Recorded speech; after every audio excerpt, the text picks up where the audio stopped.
Oi pessoas, tudo bem? Sou Erlan Fellini, seu novo aliado nessa luta do vestibular. Vamos lá, aquele de praxe, né? Curte, compartilha, ative o sino, vai no meu Instagram, @erlanfellini. Mas vamos lá, gente, vamos ver o que é crença limitante e como isso atrapalha você nessa tua jornada no vestibular. Ela faz com que você não acredite na sua aprovação, não acredite naquela matéria que você tem dificuldade. Então vamos lá, para entender um pouco isso, precisamos entender o que é uma crença. Olha, crença não tem nada a ver com religião ou com qualquer coisa do gênero. Uma crença nada mais é do que uma interpretação ou um pensamento de convicção que você aceita aquilo como verdade absoluta sobre qualquer coisa, mesmo que não seja isso a própria realidade. E na maioria das vezes não é. Ou seja, pessoas, eu, você, qualquer um desenvolvemos crenças limitantes a partir do momento em que acreditamos fielmente em alguma coisa, que vimos, que ouvimos ou que mesmo sentimos. Por mais que não faça tanto sentido ou que tenhamos provas concretas de que não é dessa forma. A partir disso, pessoas, entendemos melhor o que é crença limitante. Como o próprio nome diz, as crenças limitantes são crenças que nos impedem de evoluir em algum aspecto pessoal da nossa vida. No caso aqui, estamos falando no próprio êxito no vestibular, que é super importante vocês começarem a entender isso. Poxa, matemática eu não aprendo, eu sou travado. Exatas eu não aprendo, física e matemática é o terror. Eu não consigo escrever uma redação bem. Eu não consigo estudar aquela matéria que eu tenho dificuldade. Eu não vou passar no vestibular. Tudo isso são crenças limitantes. Como surgem essas crenças limitantes? Elas surgem de duas formas. Primeiro é o impacto emocional. Ele acontece no momento em que passamos por alguma experiência emocional negativa e até mesmo traumatizante. É muito comum isso acontecer durante a infância. Afinal, um trauma fica muito mais marcado no nosso subconsciente, já falamos disso, né? Quando ainda somos criança, pois nessa fase não temos aquela maturidade emocional desenvolvida. Ou seja, aquele aluno ele começa a ter um pouco mais de dificuldade na parte de matemática. Lá atrás, né, no Fundamental 1, aí chega alguém e fala, você é muito ruim em matemática. Basta falar, você é muito ruim em matemática, que a criança não vai desenvolver matemática, vai travar. Se a pessoa colocasse, não, você não é tão ruim em matemática como você está pensando, você está com alguma dificuldade. Ou seja, vai demandar mais tempo para você aprender. Vamos aprender junto? Aí a criança já muda. Repetição é a outra forma. Nesse caso, é quando vemos, ouvimos ou sentimos algo que mexe com as nossas emoções de forma negativa. E isso se repete de forma igual por diversas vezes durante a vida. Ou seja, é tipo um condicionamento mental. Cada novo evento negativo que acontece vai reforçando mais aquela emoção negativa já existente aonde? No teu subconsciente. Ou seja, você foi para o vestibular e teve uma experiência super negativa no dia da prova.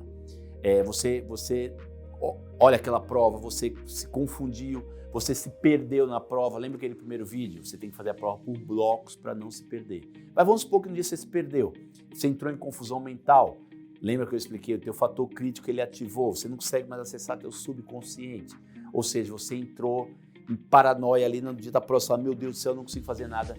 Mesmo que você estudou, se preparou, você está fazendo a prova por blocos, que nem eu te ensinei, no ano seguinte, você vai fazer o vestibular. Se você não quebrar toda aquela crença limitante que aconteceu, daquela coisa ruim, negativa daquele dia, você pode atrapalhar tudo que você já estudou.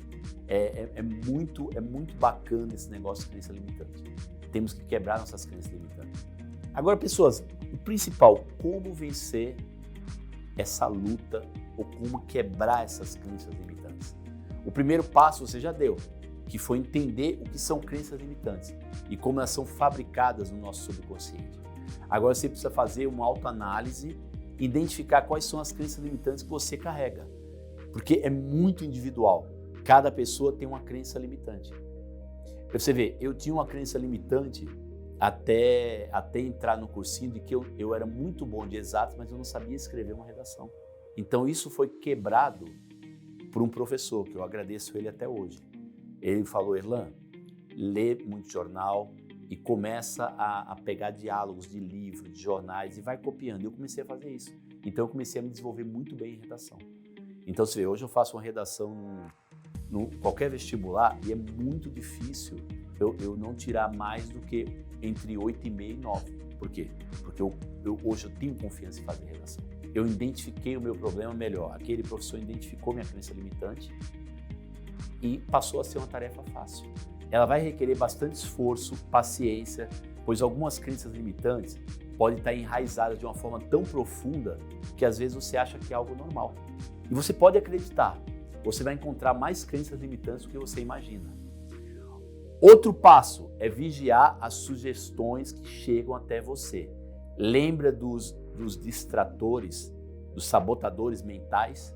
Ou seja, você tem que começar, já te dei mecanismo para que você corte, para que quebre essa influência de coisas que você pode reforçar. Ou seja, aquelas emoções negativas você começa a cortar mesmo antes delas chegar. Você tem que enfrentar esses pensamentos todos os dias. Em paralelo a isso, você deve manter sempre de forma positiva a sua mente a fim de ir condicionando e reprogramando o seu emocional. Ou seja, dessa forma você começa a desenvolver novos hábitos e novos comportamentos. Um grande conceito que aprendemos no estudo da hipnose é hipnose, depois vou passar para vocês a hipnose, mas na forma de auto-hipnotização. A hipnose fala: pensamentos geram sentimentos. Sentimentos geram ações. Ações geram resultados. Os resultados geram novas programações. Ou seja, voltando aqui, presta atenção nisso, é muito importante. A hipnose é algo tão importante que você começa na auto-hipnose a ter controle de si mesmo. Então, olha só, lembra o que eu falei? Pensamentos geram sentimentos. Esses sentimentos podem ser negativo ou positivo. Sentimentos geram ações. E as ações também podem ser negativas ou positivas. Ações geram resultados. E os resultados podem ser positivos ou negativos. E os resultados geram novas programações. Se você começar a partir tudo do positivo, a tua nova programação mental será positiva. Se cultivarmos bons pensamentos, seguiremos com boas virtudes, personalidade forte, personalidade corajosa. Começamos a mostrar para nossa mente uma nova essência e assim conseguimos reforçar o quê? A nossa programação emocional. Pessoas, vocês curtiram esse vídeo, curte e compartilhe. Depois eu vou falar sobre hábitos, hipnose e tudo mais que, como eu estou te falando, estou dando várias ferramentas para que você comece a adaptar aquilo que é melhor para você, tá bom? Nos vemos depois. Beijo!